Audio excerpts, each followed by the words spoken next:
कश्यपाला 13 पत्नी, धनु,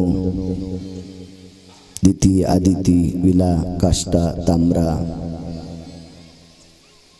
अशा सर्वजण मिळून 13 जणी. दिती आदिती एकीला देव एकीला राक्षस झाले.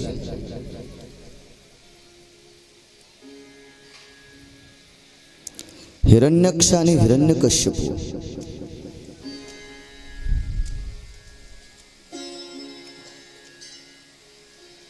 हे राक्षस कुळात जन्माला आले.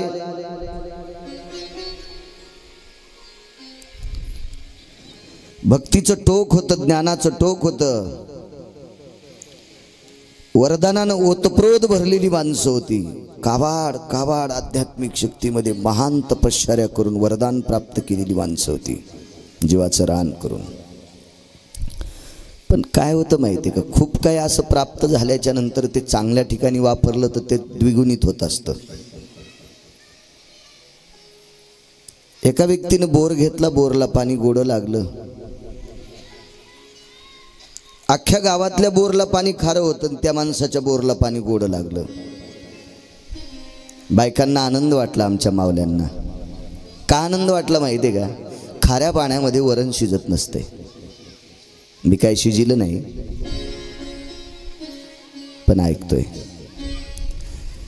एकमेकीमध्ये कुजबूज सुरू झाली. अगं आमक्यांच्या बोरला पाणी छान लागलंय, काकूंच्या बोरला पाणी छान लागलंय, गोड पाणी आहे, गोड पाणी आहे. आपल्याला वरणा करता डाळी करता मिळेल. बट्या शुद्ध अंतकरणाने बायका कधी कधी त्यांना म्हणायच्या, आम्हाला प्यायला देत जाऊ नका, स्वयंपाकाला देत जाऊ नका, बाकीच्या आंघोळीला धुण्याला देत जाऊ नका, पण वरणापुरतं देत जा. त्या माणसानं सांगितलं, खबरदार माझ्या दारात येताल तर. ते कोणाला तांब्याभर देत नव्हता आणि संध्याकाळी 12 वाजता जी बोर चालू करायचा की सकाळी 4ला बंद करायचा, रस्त्यात पाणी सोडून द्यायचं. म्हणजे देत तर कोणाला नव्हता, पण त्यानं रात्रभर रस्त्यात पाणी सोडल्यामुळं सगळ्या गावाला चिखलात चालावं लागायचं. त्याचं घर मेन रस्त्याला होतं. देवानं पाणी एकट्यालाच गोड दिलं बोरला. ठीक आहे, नको देऊ कोणाला वरणा करता, नको देऊ कोणाला स्वयंपाका करता, पिण्याकरता, पण रस्ता खराब करण्याकरता सोडू नको ना. जसं यानं रस्ता खराब करण्याकरता पाणी सोडावं, ते राक्षसांच्या जीवनात घडलं. नाही तर भक्तीची आणि आथिलेपणे दैत्य देवा आणि लेऊने. राक्षसांचं भक्तीचं टोक इतकं मोठं होतं की भक्तीच्या बळावर दैत्य देवा आणि लेऊने, राक्षसांनी देवाला उणे पण आणलं होतं. एवढं टोक होतं भक्तीचं यांच्या जीवनामध्ये. हिरण्यक्षाने तपश्चर्या इतकी मोठी केली, एवढी तपश्चर्या केली की तो एवढा बलशाली झाला, त्याच्या बलाचं मोजपाप करता येत नव्हतं. महाभारतामध्ये 8000 नागाचं बळ, 9000 नागाचं बळ, 10000 नागाचं बळ, 11000 नागाचं बळ, याच्यानंतर नव्हतं कोणाला. 100 हत्तीचं बळ. पण या हिरण्यक्षाचं बल इतकं मोठं होतं, इतकं बल मोठं होतं की ते बघताशी म्हणे. किती बल मोठं सांगू, एके दिवशी त्यानं पृथ्वीची घडी केली. आपण जे वावरतो ना, या वसुंधरेची घडी केली आणि ती वसुंधरेची घडी केली आणि ती दाढेवर धरली. बगलात, दाढेवरचा पुढचा प्रसंग मालकाचा. ती अशी बगलात धरली आणि तो आतळ. एक जणाने विचारलं, महाराज ज्यानं पृथ्वीची घडी केली तो कशावर उभा होता? माणसं प्रश्न करण्यात फार चिकसक असते. पण ज्याला पृथ्वीची घडी करून ज्याला बगलात धरता येते त्याला उभं राहण्याची तर काही काळजी नसेलच ना. एवढा मोठा अधिकारी असेल ना, त्यानं काखेत घेतली. आतळ, वितळ, सुतळ, महातळ, रसातळ, पाताळ आणि पाताळाच्या ठिकाणी हिरण्यक्ष पोचला. तो एक प्रकारचा प्रलय समजायचा. सर्व देवदेवतेने विनंती केली, एकत्रित बसून चर्चा झाली, काय करावं. भगवान विष्णू परमात्म्याला विनंती केली. भगवान शिवजी होते, ब्रह्मदेव होते, यक्षादी लोक होते, किन्नरादी लोक होते, चारणादी लोक होते, दिक्पाळ होते, चारवास होते, गंधर्व होते. या सर्व देवता एकत्रित आल्या. या हिरण्यक्षाने एवढा ऊत आणलाय, काहीतरी करावं लागेल. भगवान विष्णू परमात्म्याने सांगितलं, काळजी करू नका, मी बघतो. आणि देवाने एक अवतार घेतला. वरह भगवान की जय. वराह अवतार घेतला. रसातळाच्या ठिकाणी गेले, हिरण्यक्षाला तुडवलं आणि भगवंतानं ती पृथ्वी दाढेवर धरली.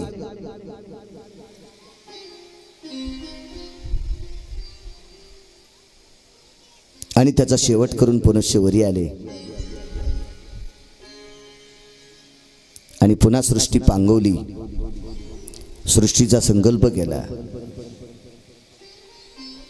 त्या सृष्टीच्या संकल्पासाठी मनू आणि शत्रूप आम्ही काल बोलून गेलो सुरुवातीला, यांच्यापासून सृष्टीचा संकल्प पुनश्च निर्माण केला. पण इकडे हिरण्यक्षाच्या आईला फार दुःख वाटलं. कधी कधी काय होतं माहिती का, घरातली ज्येष्ठ माणसं जितकी चंचल स्वभावाची आहेत, रागीट स्वभावाची आहेत, वात्रट स्वभावाची आहेत, ते संस्कार लेकरावर पडत असतात. बाईने हिरण्यकश्यपूला सांगितलं, अरे तुझा दादा विष्णूनं मारलाय, तुला काही वाटत नाही? मोठ्या आनंदाने फिरतोस तू, तुला याची खंत वाटत नाही? तुझ्या दादाला मारले रे, तुझ्या मोठ्या भावाला मारले विष्णूनं, तुला कसं कळत नाही? खरं तर हिनं म्हणायला पाहिजे होतं, एवढा शक्तिशाली तुझा दादा असताना विष्णूनं वराहावतार घेऊन मारला, त्यार्थी विश्वातलं सर्वात मोठं शक्तीचं, भक्तीचं, सर्व प्राबल्य गोष्टीचं टोक जर असेल तर विष्णू आहेत. याच्यानंतर आपण त्यांच्याशी संगनमत करून राहा, तुझं जीवन बरं होईल. पण ही न सांगता तिनं मुलाला भडकवलं आणि त्याने तपश्चर्या केली. त्याची तपश्चर्या टोकाला गेली. देवता प्रसन्न करून घेतली आणि देवतेला एकच मागितलं, ममाश्वजायते न मृत्युसारास्ततेव च दिनत्रयाम निशी भयव्याप्ती गेहेशुताः. मला रात्री मरण नसावा, दिवसा मरण नसावा, घरात नसावा, दारात नसावा. चला मरणच नाही, माणसाच्या हातानं नसावा, राक्षसाच्या हातानं मरण नसावा, पशुच्या हातानं मरण नसावा, शस्त्रानं मरण नसावा, अग्नीत मरण नसावा, जलात मरण नसावा. देणारा हुशार होता, तथास्तु म्हणून टाकला. मागत्याला वाटतंय मी पुढच्याला फसवलं, मागत्याला कधी कधी वाटतंय मी पुढच्याला फसवलं, पण त्याच्या लक्षात असावा दाता मागत्यापेक्षा श्रेष्ठच असतो. एखादा तुमच्या माझ्यासारखा खालचा दाता ठरल वेगळा, पण तो दाता दाताच आहे. एक माणूस मला भेटला, तो म्हणे महाराज मी अमक्या अमक्या पुढाऱ्याकडून पैसे घेतले आणि मतदान दुसऱ्याला टाकलं, मी फसवलं का नाही त्याला? मी त्याच्याकडून पैसे घेतले आणि मतदान दुसऱ्याला टाकलं, फसविलं का नाही? मी म्हणलं तू काय फसविलं, त्यानं तुला कुठं आऊत आणून दिले? तुला पैसे दिले ना, तुझ्याच गावातला रोड त्यानं फक्त कागदावच केला आणि मग सगळे तुम्हाला वाटले. याला वाटतंय मी त्याला फसिलं, नाही फसिलं बेटा, दाता दाता असतो. मग खालचे जर दाते एवढे चतुर असतात, तो ब्रह्मांडाचा दाता किती मोठा असेल. त्याने एक खुट्टी ठेवली, खुट्टी आणण्यासाठी खिंड, पाचर आणण्यासाठी एक खिंड ठेवली. वरदानाच्या बलानं इतका मातून गेला, इतका मातून गेला की असं त्याला वाटत होतं की आता मला कोणी मारू शकत नाही.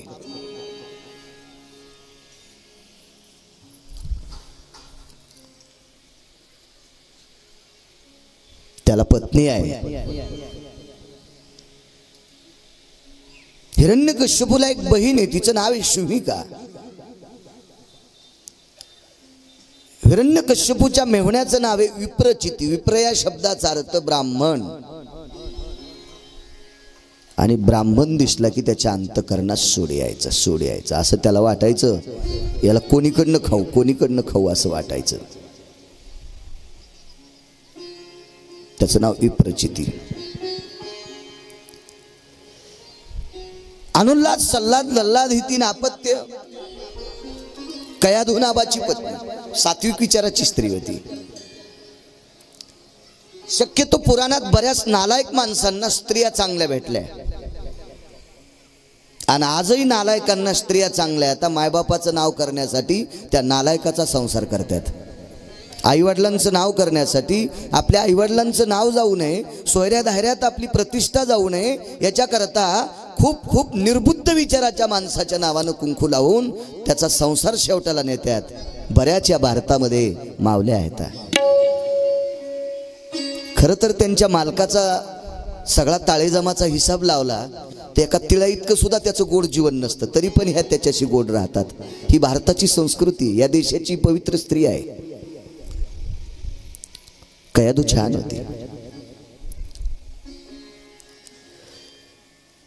म्हणे एके दिवशी इंद्राला कुणीतरी सांगितलं, हिरण्यकश्यपूला 3 मुलं आहेत आणि चौथा जर झाला तर तो स्वतःचं बळ आणि 4 मुलाच्या पुरुषार्थावर अमरपुरीचं राज्य एके दिवशी हडप करेल.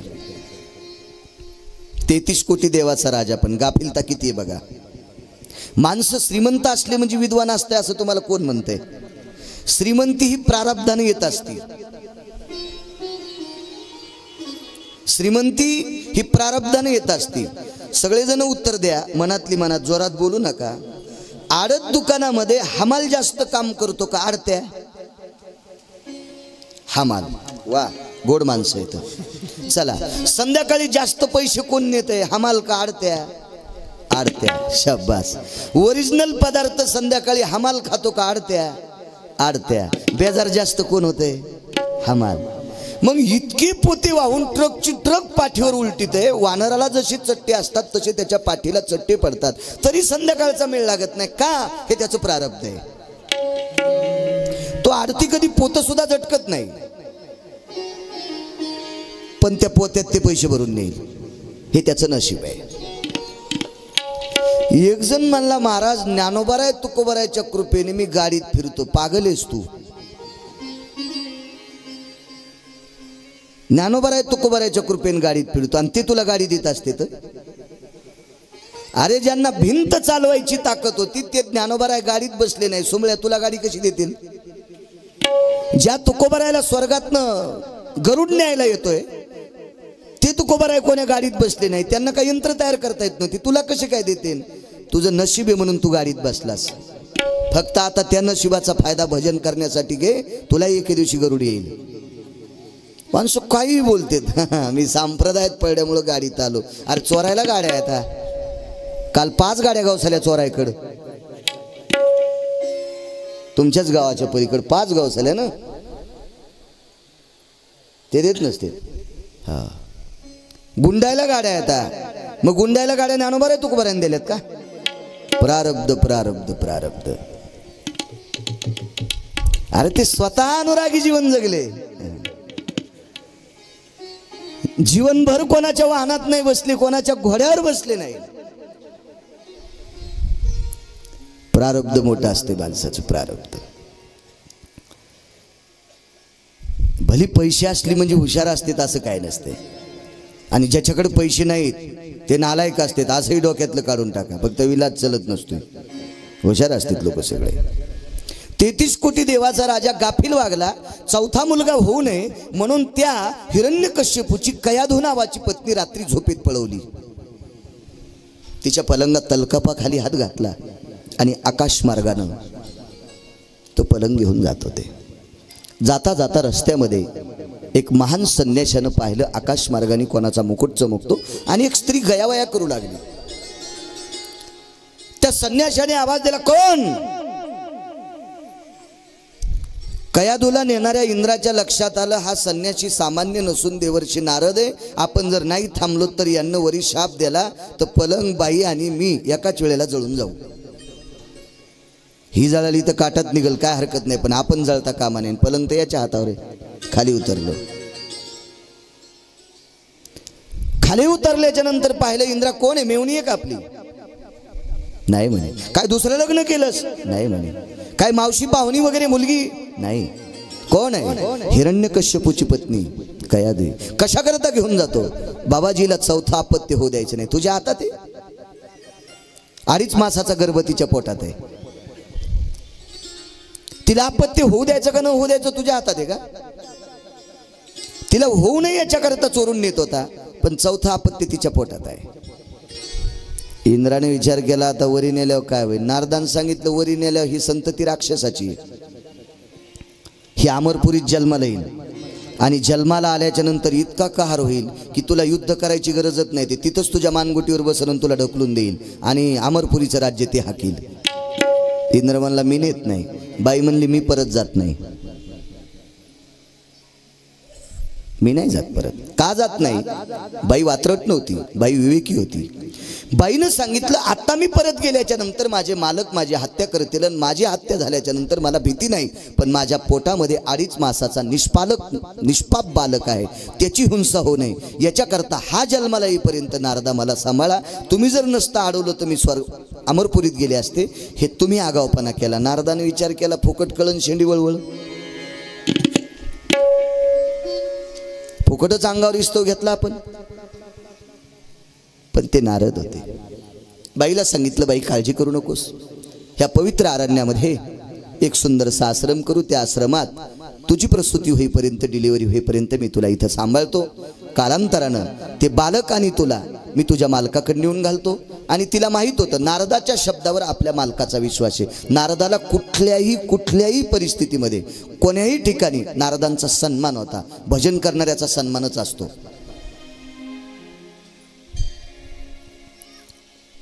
त्या दिव्य वनामध्ये गोड असा अधिष्ठान कैदू मातेसह नारद राहिले. नारदाच्या आश्रमावर तिनं सारखं बसायचं. नारदाचे 9विधा भक्तिसूत्र तिनं श्रवण करायचे. गरोदर कालामध्ये ती टी व्ही पाहत नव्हती, ती सिरियल मालिका बघत नव्हती. गर्भसंस्कार आहे तर काय करावं? त्या गर्भावर आपण केलेल्या वाईट कर्माचे संस्कार, त्या कर्तव्याचे बिंब त्या निष्पाप बालकावर पडत असतात.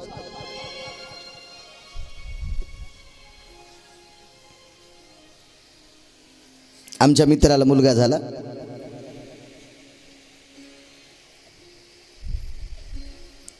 खरं तर तो चोरच होता. आणि ती चोऱ्या काय करायचा माहिती का? टाटर चोरायचा, कोणाची वायर चोरायचा, कोणाची पाईप सोडायचा.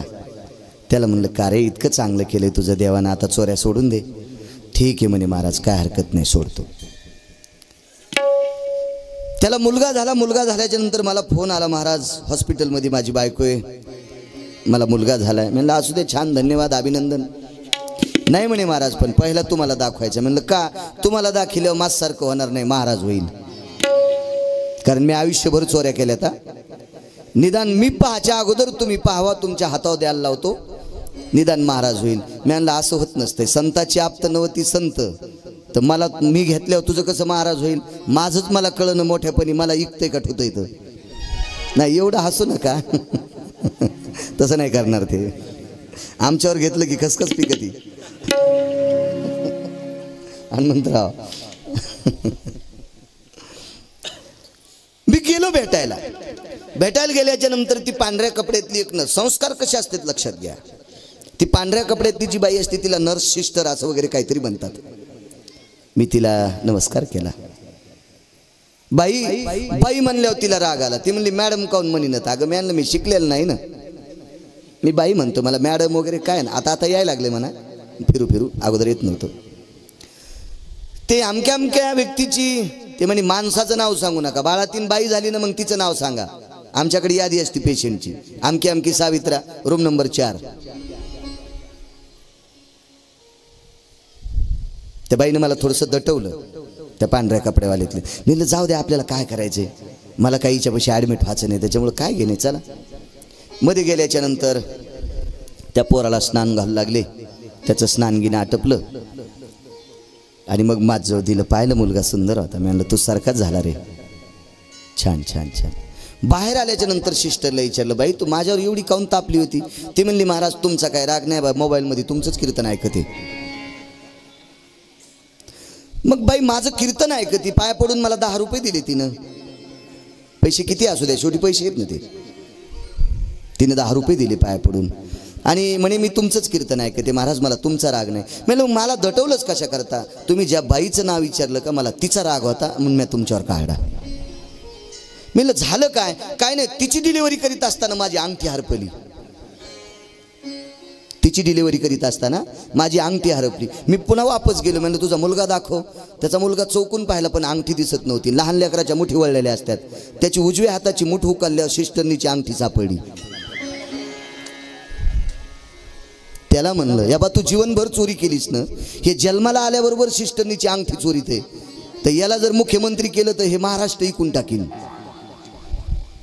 हे संस्कार असते, संस्कार. विनोद सोडून द्या, पण हे संस्कार येतात.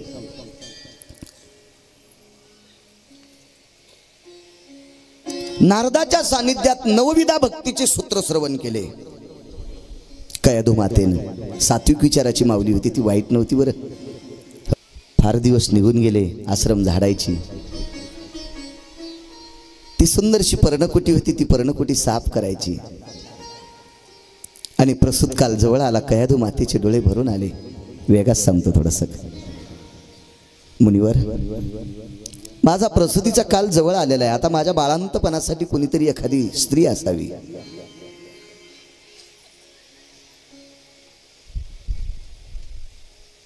आमच्याकडे एक जुनाट भागवतकार होऊन गेले, फार फार हुशार, फार विद्वान व्यक्ती होती ती. मी बोलतोय असे भागवत नाही सांगायचे. ते म्हण, आता ऐका बरं का, काय कयाधूच्या पलंगा खाली हात घातला इंद्राने, कयाधूचा पलंगा असं पळून नेलं बरं का. कालांतराने ती कयाधू देवर्षी नारदाच्या सानिध्यात आली बरं का. आणि गर्भपोटात असताना त्या कयाधू मातेनं नारद भक्ती सूत्र त्या ठिकाणी श्रवण केलं बरं का. आणि मग त्या ठिकाणी दिव्यका बालकाचा जन्म झाला बरं का. शुभ सांगतात राजा परीक्षिते, त्या बालकाचं नाव भक्त प्रल्हाद ठेवलं बरं का. अशी सांगायचे ते. पुन्हा कधी योग आला तर एक दिवस अशी करू, तुम्ही म्हणताल पुन्हा याच का तुला. नाही,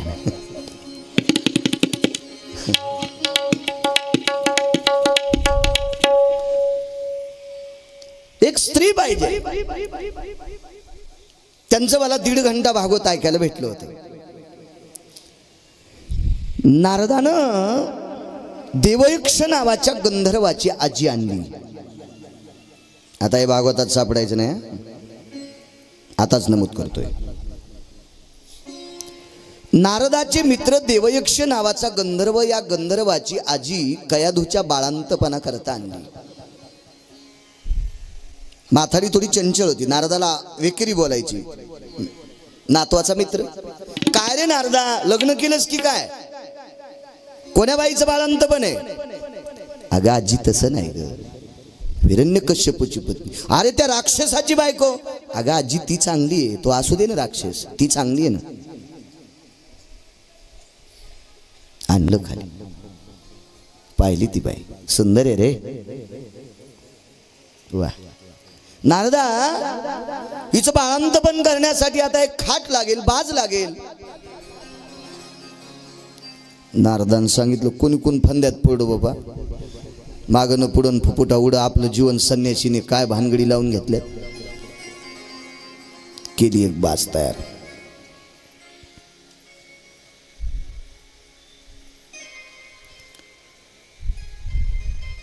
प्रसूतीच्या वेदना सुरू झाल्या. नारदांच्या मुखारविंदातून जे भक्तीचे सूत्र, ऋषीमुनींची नावं, तपस्वी स्त्रियांची नावं, डोळे झाकले, अंतःकरणामध्ये त्यांचं स्तवन केलं, नारदाचं स्तवन केलं. 2 मिनिटात 2 जीवाची मुक्तता. त्या देवयक्ष गंधर्वाच्या आजीनं सांगितलं, देवर्षी नारदा, मुलगा झालाय, मुलगा. नाव प्रल्हाद ठेवले. राजा परीक्षिती महाराजांनी प्रश्न शुकदेवांना केला, प्रल्हादच का ठेवलं, कशामुळे प्रल्हाद ठेवलं. लक्ष्मण काऊन नाही ठेवलं, राम काऊन नाही ठेवलं, गोविंदराव काऊन नाही ठेवलं, अंशीरामजी काऊन नाही ठेवलं, सखारामजी काऊन नाही ठेवलं, प्रल्हादच का ठेवलं. त्या बालकाच्या जिभेच्या शेंड्यावर परा, पश्यंती, मध्यमा आणि वैखरी वाण्या 4 येतात. परा पश्यंती मध्यमा आणि वैखरी. परा नावाच्या वाणीनं विश्वाच्या मालकाचं नामचिंतन घोकत होतं आईच्या पोटात. प्रल्हादी बिंबला उद्धवा लाधला कृष्णदाता. संस्कार आईच्या पोटात झाले नामाचे. जन्माला आल्याबरोबर जिवेचा शेंडा परा नावाच्या वाणीनं भगवंताच्या नावाचे ठोके आणि चुटक्या मारित होता, म्हणून प्रल्हाद नाव ठेवलं. प्रल्हाद. संत शिरोमणी प्रल्हाद महाराज की जय. नाव ठेवलं प्रल्हादाचं. काही दिवस काल लोटल्याच्या नंतर नारदाच्या मांडीवर ते बालक दिलं आणि त्या देवयक्ष गंधर्वाच्या आजीनं सांगितलं, ए नारदा मला जायचं रे आता. ठीक ग आजी, तू हिला नेऊन घालणार आहेस ना? हो. मग ही बाज काय करायची आता? काय नाही, तू इथं राहत नाही ना, मी तर फिरता असतो. मग ही बाज मला देऊन टाक. म्हणून आकाशात जे खाटलं चमकते का ते हेच आहे. ज्या बाजेला प्रल्हादाचा संग झालाय, ज्या बाजेला कयादूचा स्पर्श झालाय, ज्या बाजेला प्रल्हादाचा स्पर्श झालाय, ती खाट आकाशात चमकती. असं त्या महाराजांचं वक्तव्य. ती पण टोकाला गेलेली महाराज होते. मी आताच सांगतो, मी गाफील माणसाचं कधी ऐकत नाही. ऐकत पण सांगणार नाही.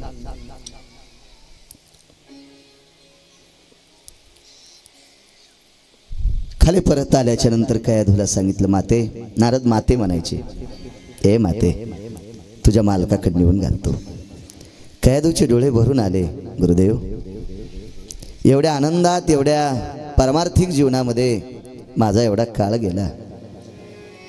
शंका वाटते हो, घरी गेल्याच्या नंतर या बालकाला मालक मारतील का? तू काळजी करू नकोस. मी समजून सांगितल्याच्या नंतर सगळं काही तुझे मालक शिस्तीत ऐकतील. तू तिळ मात्र काळजी करू नको, चिंता करू नकोस कशाची. ठीक. नारद पुढे, कयादू पाठीमाग. हिरण्यकश्यपूच्या नगरीत परत आले. पाहिलं कयादूला, त्याचे डोळे लाल झाले. नारदानं सांगितलं, शांत हो राजा. ज्या इंद्राने हरण केलं त्या इंद्राच्या बद्दल राग असावा, त्याबद्दल दुमत नाही, पण मध्येच मी अडवलं. तुझं कुळीच्या पोटात वाढत होतं, त्याचा जन्म झाला, हे तुझंच कुळ आहे. चला मधलं सोडून द्या. श्रद्धेनं कयाधूला आपलंसं केलं. बघता बघता माझे भक्तराज प्रल्हाद वाढू लागले. आईच्या पोटात झालेले संस्कार होते. थोडस बोलायला यायला लागल्याच्या नंतर सारखं नारायण नारायण नारायण नारायण नारायण नारायण नारायण मुखारविंदामध्ये नाव होतं. आईनं विचार केला, ज्या मालकाला भजन आवडत नाही पोरगत भजन करतंय, त्यानं काय नियम आखला होता माहिती? मला कोणी मारू शकत नाही. मी रात्री घरात दारात माणसाच्या हातानं, राक्षसाच्या हातानं, पशुच्या हातानं मरत नाही. हे मला वरदान आहे. आणि वरदानाच्या बळानं एवढा मातून गेला की त्यानं एक आचारसंहिता काढली, नाव घेऊन येदी देवाचे. हे ब्रीद हिरण्यकश्यपूचे.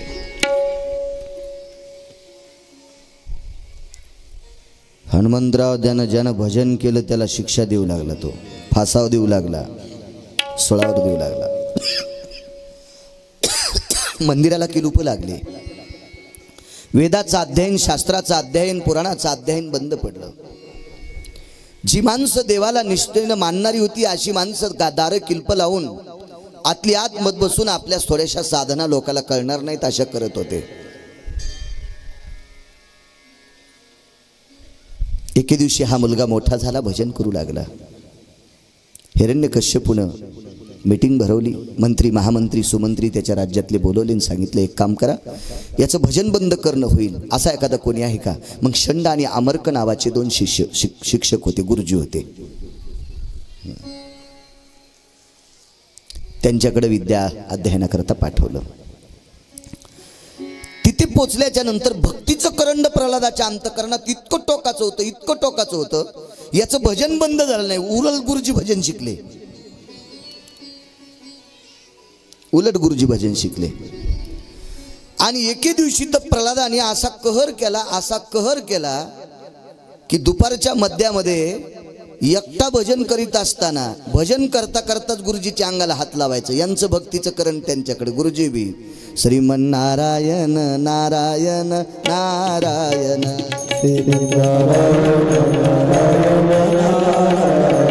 श्रीमन्नारायण नारायण नारायण भजवन नारायण नारायण नारायण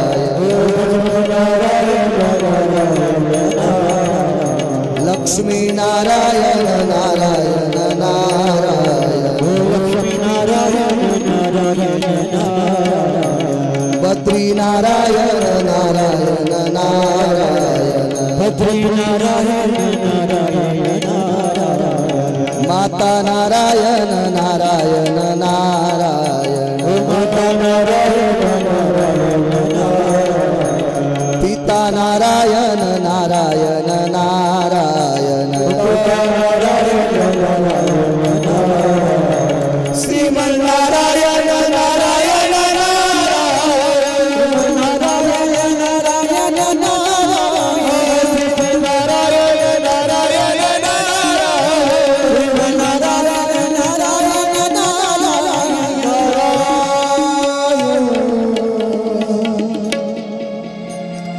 विद्यार्थीगण निशाचरांची पुत्र ही दोन शिक्षक आदी करून सर्व एवढ्या बरगच्च आवाजामध्ये उंच पटीमध्ये भगवंताचं भजन करू लागले. मंत्री पळत आला आणि सांगितलं, राजन राजन हाकार झालेला आहे. आपल्या नगरीमधील ही शिक्षक आणि सर्व विद्यार्थी राक्षस कुलातली सर्व कुलोत्पन्न झालेली ही सुत भजन करतात. त्याला खूप राग आला. चंडामर्गाला विचारलं, का रे? ते म्हणलं, करावं काय, रोग इतक्या चौथ्या पट्टीत गेलाय, डॉक्टरच्या आटोक्यातला रोग नाही. निदान झालंय पण आमच्या आटोक्यातला रोग नाही, हा पुढे गेलाय. ठीक आहे, वाटेल ते प्रयत्न केले प्रल्हादाला संपवण्यासाठी. उंच कड्यावरून फेकलं, हत्तीला मध्ये पाजलं आणि मतांध झालेल्या हत्तीच्या समोर भक्त प्रल्हादाला ठेवलं, पण काहीच नाही, काहीच नाही. तो हत्ती सुद्धा शीतल झाला, शांत झाला. एके दिवशी उकळत्या तेलात टाकलं, कड कड कड कड कड कड तेल कडत, डोळे झाकले. कृष्णार्पणमस्तु नारायण हरी.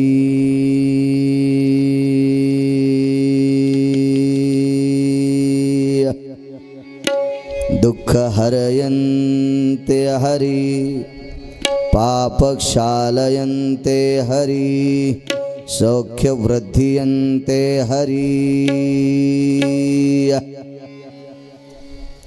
तेल तापलं का नाही म्हणून राक्षसांनी त्या उकळत्या कढईमध्ये गुरुजी नारळ टाकल्याबरोबर तळेल दिशी वाजलं. माऊली बुवा किती तेल तापलं असेल, आणि त्या तेलात प्रल्हादाला सोडलं. पहू लागला.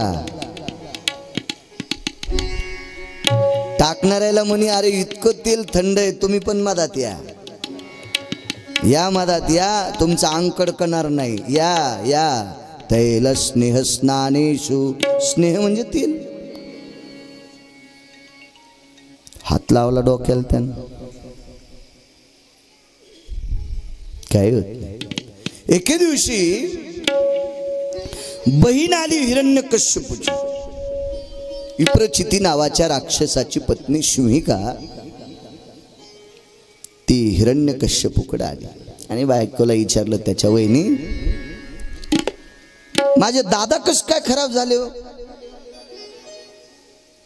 काय दोन सांगितलं, वंश, मी एवढी त्यांची सोय करते, एवढी त्यांची सोय करते, पण त्यांच्या अंगीच लागण.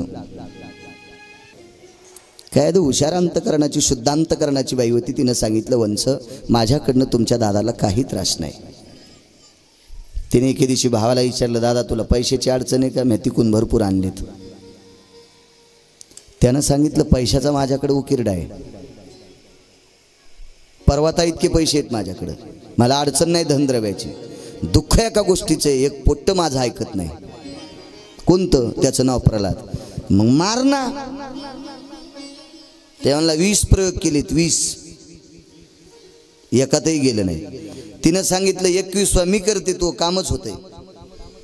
ते म्हणला ताई येडेवानी करू नको, मोठे मोठे गेले वाहतन झिंजुळनं घुसले गावात, चांगल्या चांगल्याच्याने मेळ नाही बसला, तू काय मारशील? ती म्हणली ऐक दादा, चुलांगण पेटलेलंच होतं, पेटलेल्या चुलांगणामध्ये शिविकेने हात घातला आणि इस्तो आणला. हिरण्यकश्यपूला ताई ताई पोळण. अरे मला पोळतच नाही. तिच्यावर अग्नी प्रसन्न होता.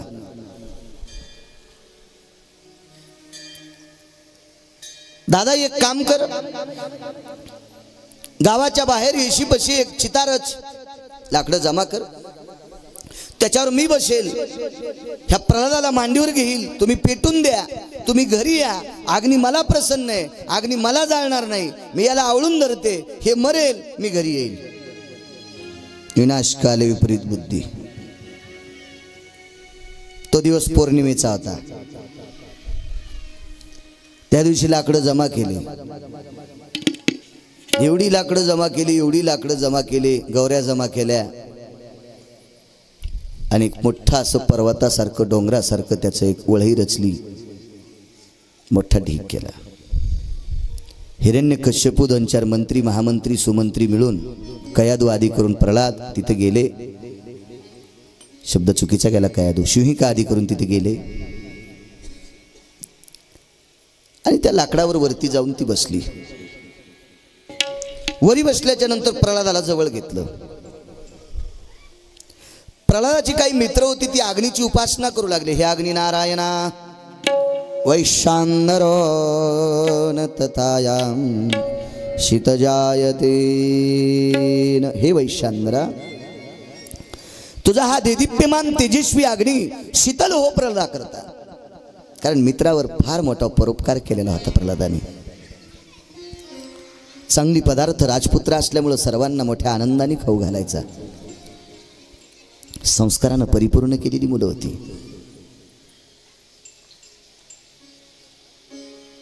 अग्नीची पूजा कशी करायची आता? म्हणून मुलांनी काही गौऱ्या, काही लाकडं, काही बायकांची चोरायला सुरुवात केली. देणत म्हणून शिव्या द्यायला सुरुवात केली. तेव्हापासून शिव्या द्यायची पद्धत आहे. मला 150 येते, देऊ की एखादी?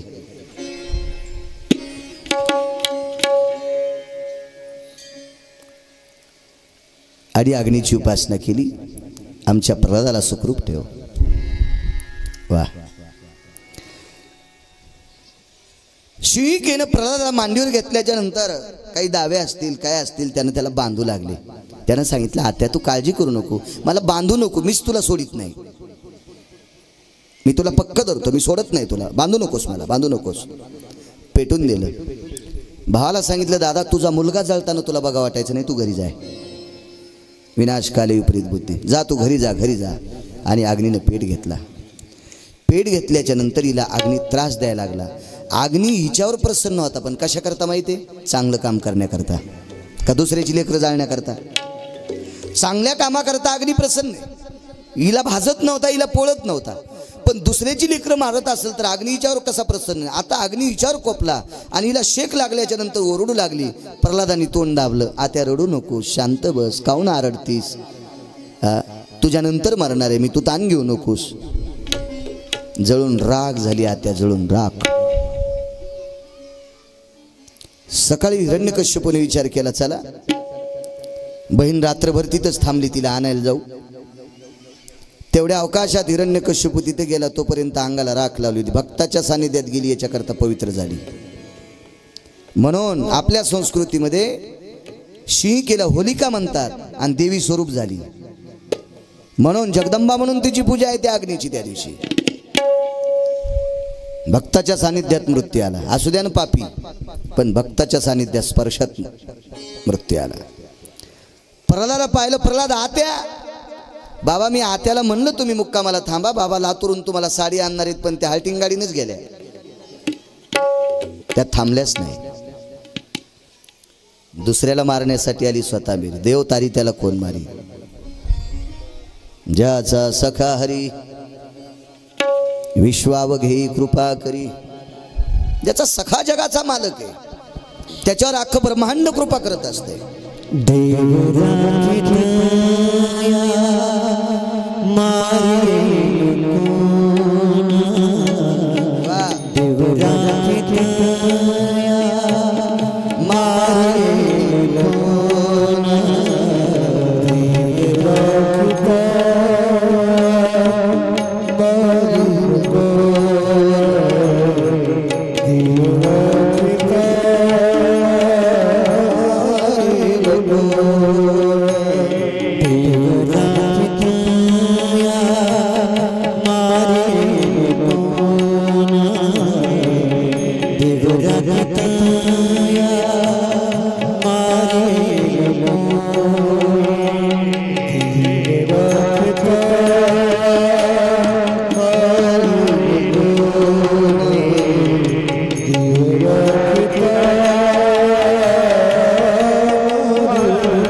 वा बंडू वा वा. देव राखी तया मारील कोण. कधी कधी टीव्हीवर बघायला भेटते 80 फूट पोरग बोर मध्ये खाली गेलं. जेसीबी आणा, क्रेन आणा, आमका आणा, तमका आणा, ते बोर मोठा करा, कोरान मग बाहेर काढा. 80 फूट बोर मधून चिमुकलं लेकरू कसं वाचा. जगाचा मालक पाठीमागे. बऱ्याच नालायकांनी रेल्वेतून चालता चालता खिडकीतून लेकरं फेकून द्यावा, ते कोणाला तरी सापडावा. आणि सापडलेलं पोरग कलेक्टर झालं. रेल्वेतून फेकून दिलेलं. पडावर आपण रेल्वेतून वाचतोल का? तर मी पण बरं, तुम्हीच नाही. वाचू का आपण? नाही नाही का लागन ना ती ताकद. रात्रभर बेश्रामाच्या जाळीमध्ये लेकरून दुसऱ्या दिवशी सकाळी एक शेतकरी खांद्यावर येठण घेऊन चाललाय आणि रडण्याचा आवाज आला.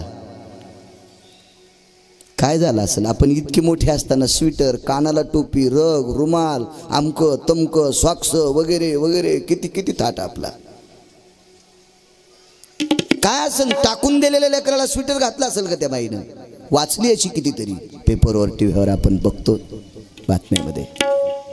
जगाच्या मालकाची कृपा. घरी आला प्रल्हादा, ताण दिलास रे.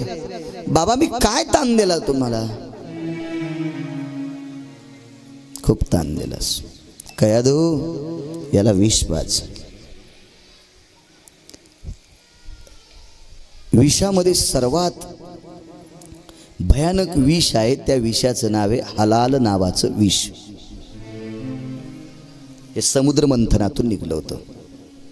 याच्या तोडीस तोड असणार एक विष होतं. ते विष दुधामध्ये टाकलं आणि कयादूच्या हातात दुधाची वाटी दिली. कयादूनं सांगितलं, बाळा भजन जर बंद करीत असशील तर तुला प्राणदान आहे, आणि तू जर भजन बंद करायचं नसेल तर हा तुला मृत्यू. म्हणलं आई वाटी इकडे घे, कारण तू आई आहेस आणि आईला मुलाला विष पाजा वाटत नसते. तू पाजू शकत नाहीस. तुम्ही विष पेत असताना तिकडे बघू सुद्धा नकोस, तिकडे बघ. हातात विष घेतलं आणि भगवंताला सांगितलं, देवा तुझं भजन करीत असताना जर विष प्यायची वेळ आली असेल तर असू दे, काय हरकत नाही. कृष्णार्पणमस्तु. पिऊन टाकलं. त्या विषाच्या प्रादुर्भावानं जे घर होतं का, ते घर, त्या घरातलं सगळ्या वस्तू काळपट पडल्या. इतकं विष भयानक होतं. पण प्रल्हादाला काहीच केलं नाही. काय झालं माहिती? मूर्ती काळी झाली. जगाच्या मालकाने विष प्राशन केलं. मग मात्र राग आला. का रे नारायण नारायण कुठे? विठ्ठल जळी स्थळी भरला, रीता ठाव नाही उरला. आज मी दृष्टीने पाहिला विठ्ठलची विठ्ठल. सर्वत्र काष्टी पाशानी जळी, रोमा रोमात कणा कणात आहे. ह्या खांबात सुद्धा आहे. खांबावरी लात मारिली. दिशी लात मारली, गदा मारली, दुभंगला तो खांब, त्याच्यामधून कडकड कडकड कडकड कडकड कडकड कडकड कडकड कड असा आवाज झाला. विजेंचा कडकडाट व्हावा असा भयानक कडकडाट झाला आणि त्याच्यातून नारायण प्रगटला. नरसिंह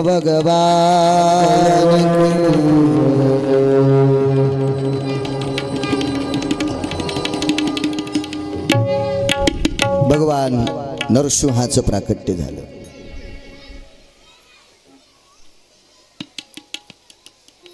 घरात मरण नाही, दारात मरण नाही, रात्री नाही, दिवसा नाही, माणसाच्या हाताने नाही, पशुच्या हाताने नाही, राक्षसाच्या हाताने नाही.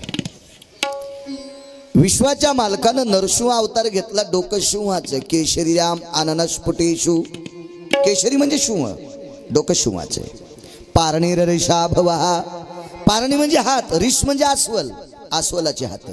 काया वृद्धिम मानवाहा, इथून खाली सर्व शरीर माणसाचं, इथून पुढे अस्वलाची हात, वरी डोकं सिंहाचं. चला माणूसही नाही, राक्षस नाही आणि पशु नाही. विज्ञानानं किती शहाणपणा केला असले एक जन्मल. डोकं सिंहाचं, हात अस्वलाचे, शरीर माणसाचं. नाही नाही, ती शाळाच अजून त्यानं कोणाच्या हातात दिली नाही. ती मालकानं मालकाच्याच हातात ठेवली पंढरपुरातल्या. काय ते स्वरूप आहे. प्रगट झाल्याबरोबर प्रल्हादाला हृदयाशी लावलं. नाम प्रल्हाद उच्चारे तया सोडवे नरहरी. उचलून घेत कडेवरी, कडेवर उचलून घेतलं. भक्ती सुखी नाहाला, गुरुवाळ कोंजाळलं, खाली ठेवलं. कोण हा त्रास देतोय तुला? लगेच घेतलं. उमऱ्यावर बसले, चौकटीवर बसले, पूर्व दिशेकडे तोंड आहे. आडवा केला. घरात नाही, दारात नाही, उमऱ्यावर आहे. हिरण्यकश्यपो देखो मला, सूर्याचं बिंब दिसतंय? नाही दिसत, पण उजेड आहे का नाही? सूर्याच्या प्रकाशाचे किरण रजकणात मिसळल्याच्या नंतर, सूर्य मावळल्या नंतर सुद्धा 10-5 मिनिटं जो प्रकाश असतो त्या प्रकाशाला संधी प्रकाश म्हणतात. सूर्याचं बिंब दिसत नाही पण प्रकाश आहे. दिवस म्हणावं तर सूर्य नाही, रात्र म्हणावं तर प्रकाश दिसतोय. रात्र नाही, दिवस नाही. मी माणूस आहे?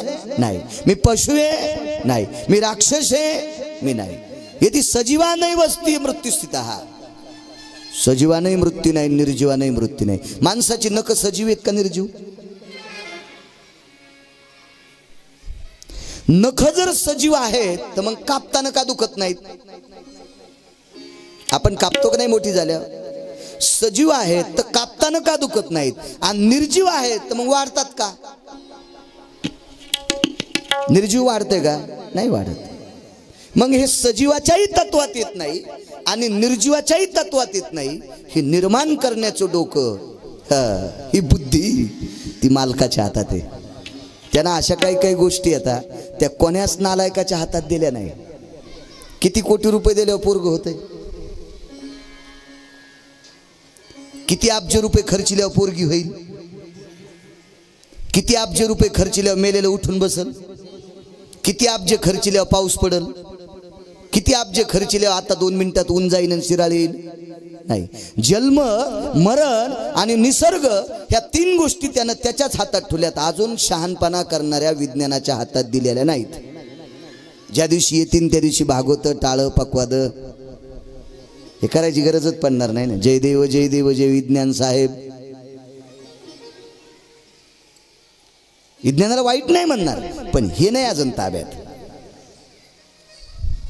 हे अजून विज्ञानानं माणसासारखा माणूस तयार केला.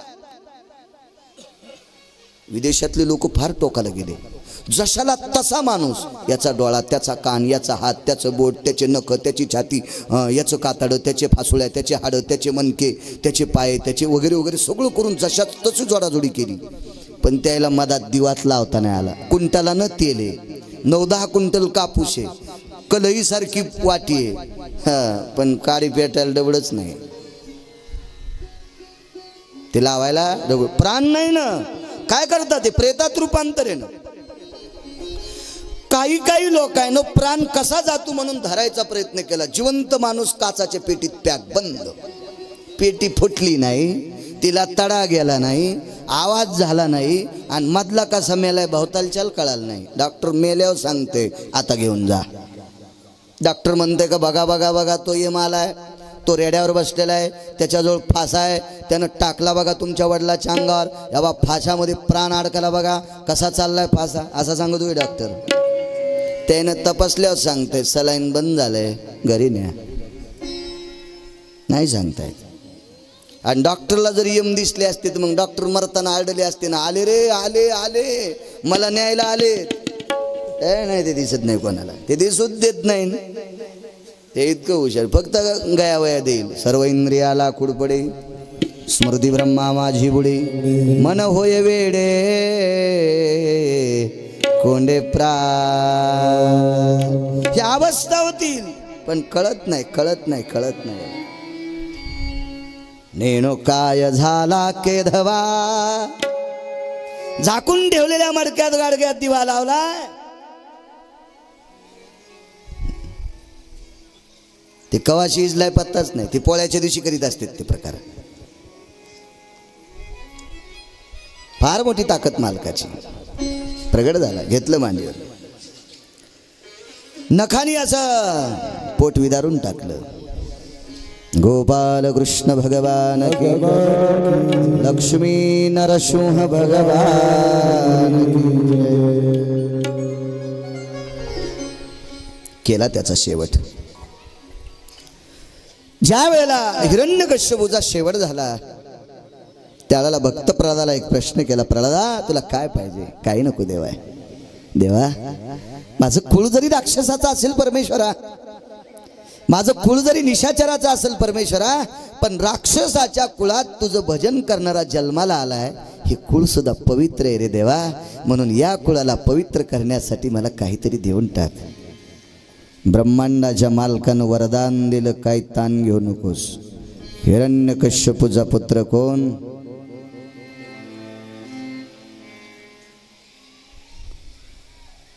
पुढे 3 लोकांची परंपरा. विरोचन, बळी, बाणासूर. आणि बाणासुराच्या पोटी जन्माला आलेली कन्या ब्रह्मांडाचे मालक नरसिंह भगवान विष्णू परमात्मा प्रल्हादाला सांगतात, प्रल्हादा राक्षसाच्या कुळात जन्माला आलेली कन्या मला नाथसून म्हणून करीन. पासमन किती जोडा भक्तीमुळं. पुढे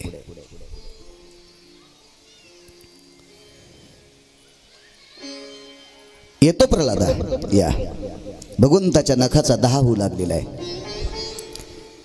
ज्याचं मुख देवाचं भजन करीत नाही त्याची जीवा कोण आहे? नाथबाबा सांगतात,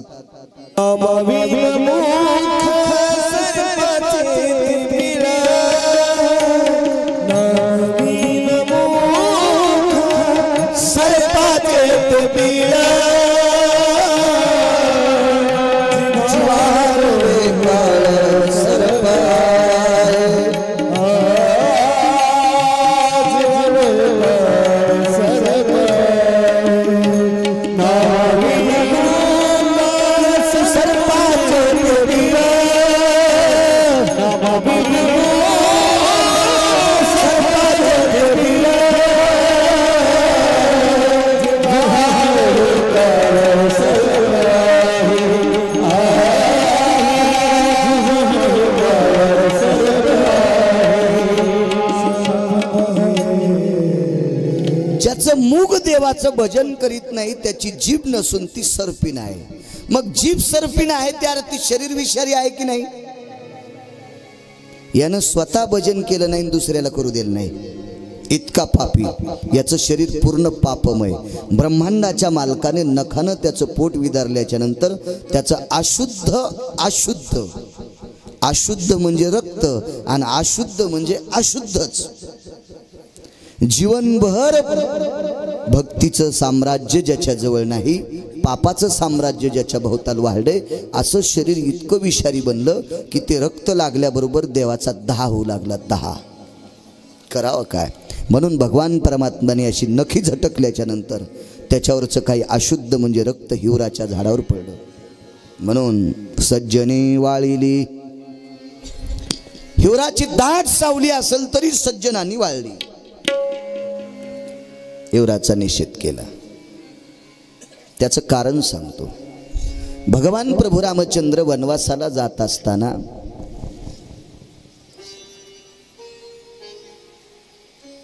जाण्यासाठी कैकेयीचं अतूट प्रेम ज्या रामचंद्रावर होतं, त्याच कैकेयीच्या अंतःकरणात रामाविषयी पाप निर्माण व्हावं याचं कारण होती मंथरा.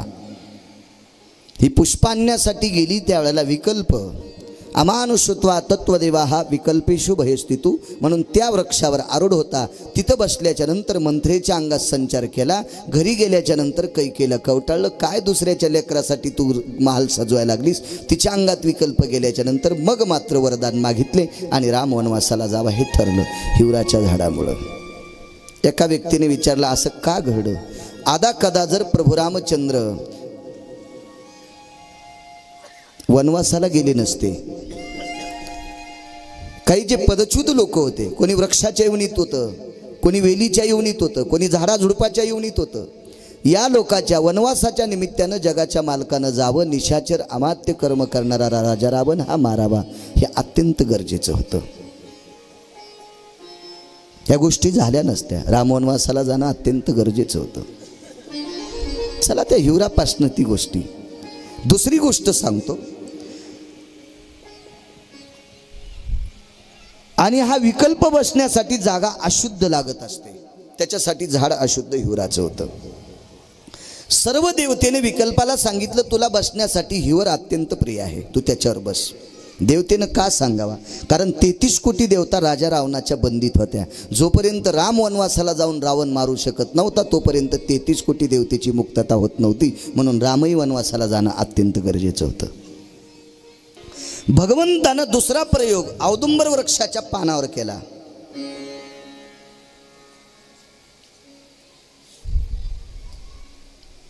क्षमा असावी, मोहाच्या पानावर केला. मोहाच्या. भगवंताच्या नखामध्ये गेलेलं हिरण्यकश्यपूचं अशुद्ध रक्त, त्याचा संचार त्या मोहाच्या पानात झाला. त्या मोहाच्या पानात इतकं इतकं इतकं स्लो पॉयझन गेलं, इतकं स्लो पॉयझन गेलं, इतकं विष गेलं की त्या मोहाला फुलं आल्याच्या नंतर मोहाला पान राहत नाही. आणि मोहाच्या फुलाचं ज्यानं पाणी पिलं त्याच्या घरावर पत्तर राहत नाही.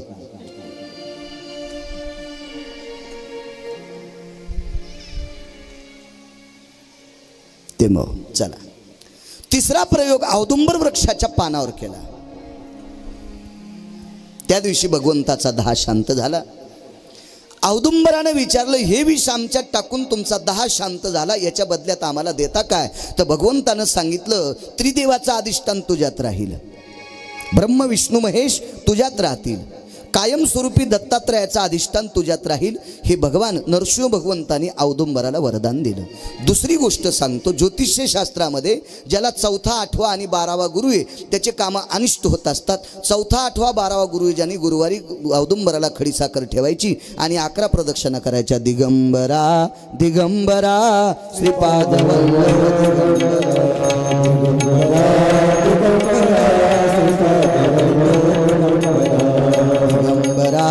दिगंबरा श्रीपाद वल्लभ दिगंबरा दिगंबरा दिगंबरा श्रीपाद वल्लभ दिगंबरा श्रीपाद वल्लभ दिगंबरा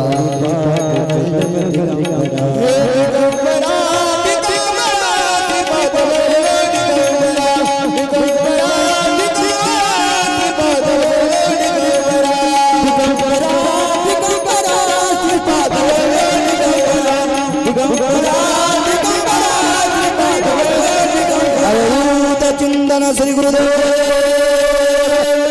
सद्गुरु चिन्मयानंद स्वामी महाराज गोपाल कृष्ण भगवान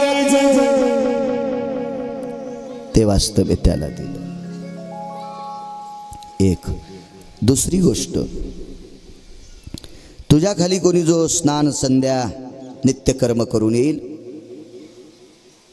त्याचं स्नानाचं नित्यकर्माचं त्या दिवसाचं पुण्य तुला प्राप्त होईल. ऋषीमुनींनी सांगितलं, पवित्र अधिष्ठान दत्तात्रयांचं जे औदुंबरा ते आम्ही तिथं दर्शनाकरता जावा आणि आमचं पुण्य जर औदुंबराला जात असेल तर आमच्याकडं राहील, ते तुमच्याकडं राहण्यासाठी. नरसिंहाय नमः, नरसिंहाय नमः, नरसिंहाय नमः हा त्रिवाल संदेश करायचा, तुमचं पुण्य तुम्हाला राहील.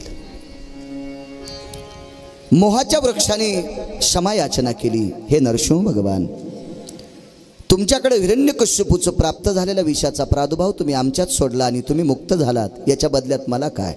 तुमचं विष शमन करण्याची ताकद माझ्यात आहे, मी शमन केलं, पण मला फायदा काय? पितृपक्षाच्या दिवशी जो पितृपंधरवाडा आहे, श्राद्ध ज्याला पक्षतिथी म्हणतात, पितृतिथी म्हणतात, पित्राची तिथी म्हणतात, त्या दिवशी तुझ्या पानाचा द्रोण करून गंध लावला की पितृयम तर्पणा स्थितेषु, तुझ्या पानाची पंत्राळी केली की पितृचं तर्पण व्यवस्थित होईल, ते वरदान त्याला देऊन टाकलं.